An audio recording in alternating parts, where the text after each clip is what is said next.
Good day, ladies and gentlemen. Good Sunday, and welcome to the show. Glad to have you guys here on this Sunday, the 25th of July, 2021. Thank you for tuning in. Now, I was looking at something this morning, and I saw these trash cans from San Francisco. Found it very interesting. I was looking at the trash cans they have now. And, they don't look too bad. Okay, they got a bit of trash in them. It makes them look a little bit worse than what they really are. But if you were to take the trash out of them, brush them off a little bit, they don't look too bad, what the trash cans they got now. But, San Francisco wants to buy new trash cans. But what got me is these new trash cans is the price. They're just a trash can. If you guys are going to Home Depot to buy a trash can, and you've seen a $300 trash can, you'd think that's pretty pricey. Even if it was a stylish one, But what would you think if a trash can had a price tag on it of $20,000?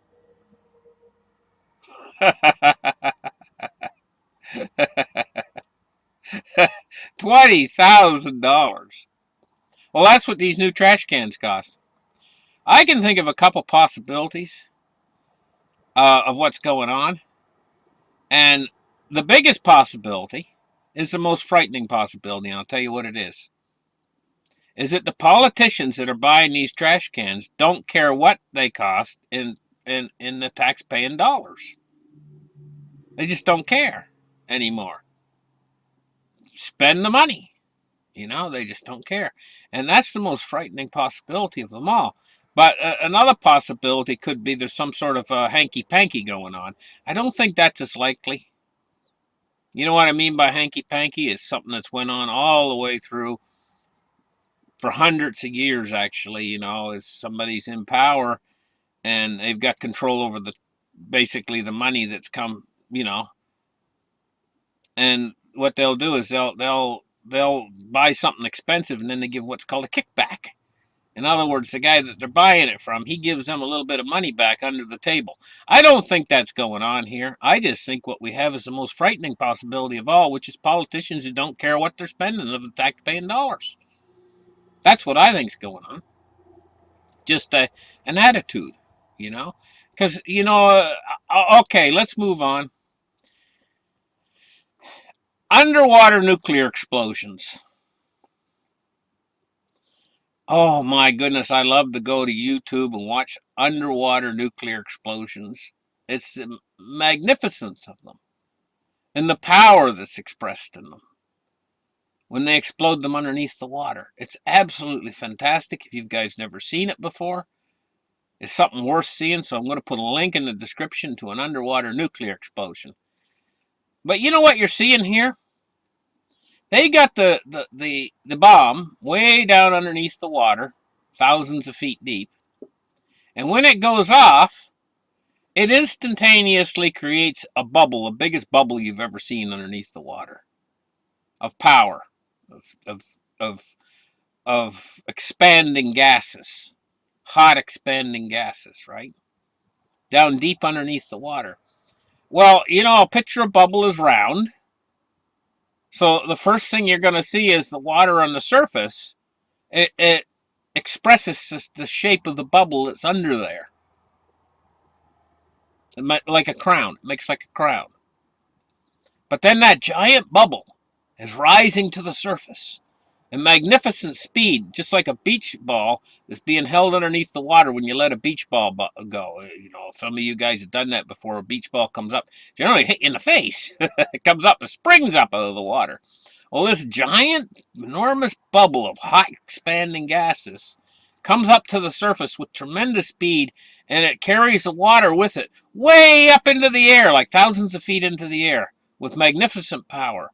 It's the most magnificent thing you've ever seen. It's to watch an underwater nuclear explosion, especially if it's in color, and a lot of these things were filmed back in the 1950s, and they had to, back then, color cameras were, expensive and everything. But you know, these projects that they were doing, these underwater nuclear tests, were worth filming them in high resolution color film, you know.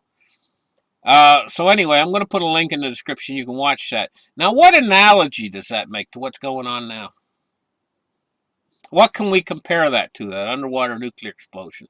Well, I'm going to compare it to when the Fed releases money into the system. What they do is they create a bubble of money first within the upper part of the financial system. It's like that big bubble is underneath the water. And then what happens is it rapidly approaches the surface, just like the bubble in the nuclear explosion, and then it blasts into the regular economy and it shows signals of inflation. Well, why all of this is transitory is just like the explosion of money. It's just like the nuclear explosion. It goes up and then gravity takes over and it all starts to come back down again rather quickly. You watch the nuclear explosion, you'll see that happen. It rushes up into the air like 2,000 feet. It reaches an apex, which is the highest point it's going to go. And then it all comes crashing back down to the ocean again. And that's what is going on here exactly with this enormous stimulus packages and everything that they did back during the coronavirus crisis. It was like this bomb going on, a money bomb. It was a money bomb. Accelerates to the surface, blasts way up into the air until it reaches the apex.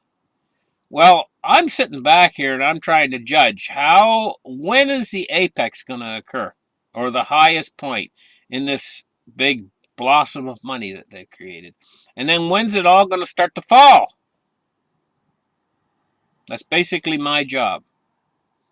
Now, I estimated it back at, a long time ago. Like, maybe, was it a year ago I estimated it? A long time ago, anyway. I estimated that it would all it would get us, I figured it would get us through Christmas before we'd reach the apex and it all start to fall again. I figured it would get us through Christmas because it was an enormous amount that the Fed put into the system. But like everything, there's an old saying, what goes up has to come down. And that's the way with money, too. Because now they think the crisis is over and everything. Now they're worried about inflation. Before, when they released that money, they wanted inflation. They were like, oh, we need inflation. We got a 2% target to try to get inflation up to 2%. Well, now they've shot past the 2%. They're up to 5%. And they're all talking about, hey, you know, we need to cool inflation off. Right? Well, the thing is it's not going to cool off until naturally all that money that they release reaches the apex and starts to fall. Rain back down again. Just like the atomic bomb. This is an atomic bomb of money. I still think there was enough money released, and I think my original estimates were right, that there was enough money released to get us through Christmas and into next year. I still think so. But they did something called the reverse repo operation, which had the effect of draining liquidity from the system. In other words, draining from that pool of money that they created before it even reaches its apex, which has caused tremors in the markets. And we've been witness to these tremors. I think we've had 3 of them so far. The last one was the strongest one, where the market fell off and one day. It was a big one-day downsize in the market. Of course, now it rebounded. Yes, the markets have rebounded. But what you're seeing is the effect of them draining that liquidity out of the system and creating what's called volatility in the markets because of the reverse repo operation. And yes, I understand that the banks need capital and that they're exchanging liquidity into the reverse repo operation to try to hold the credit markets together. Now, we got the debt ceiling coming up, and it's my full expectation that they're going to yield to the debt ceiling at a certain point. And what's that going to do when they yield to the debt ceiling? They're going to, of course, extend it or extend and pretend, was what's referred to, you know. They're going to extend things off into the future. They're going to, in other words, they're going to open up the debt ceiling and borrow more money. And so during this period of time, from the end of July,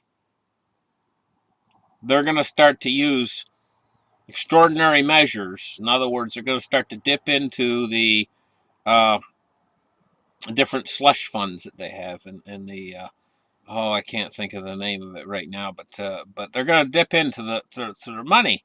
But then, you know, when they extend the new debt ceiling, then what they do is they replenish all those money sources, and then you see a rather quick jump in the amount of debt out there as they replenish the sources for money that they use to keep the government going after the end of this month. They say they're going to run out of money in sometime around October or maybe November. They'll run out of money completely. But you know they'll get it through before then, because so much depends upon it, them not letting them run out of money. I remember the name of it, the Treasury General Account. That's what it's called. That's what I had my brain fart on anyway.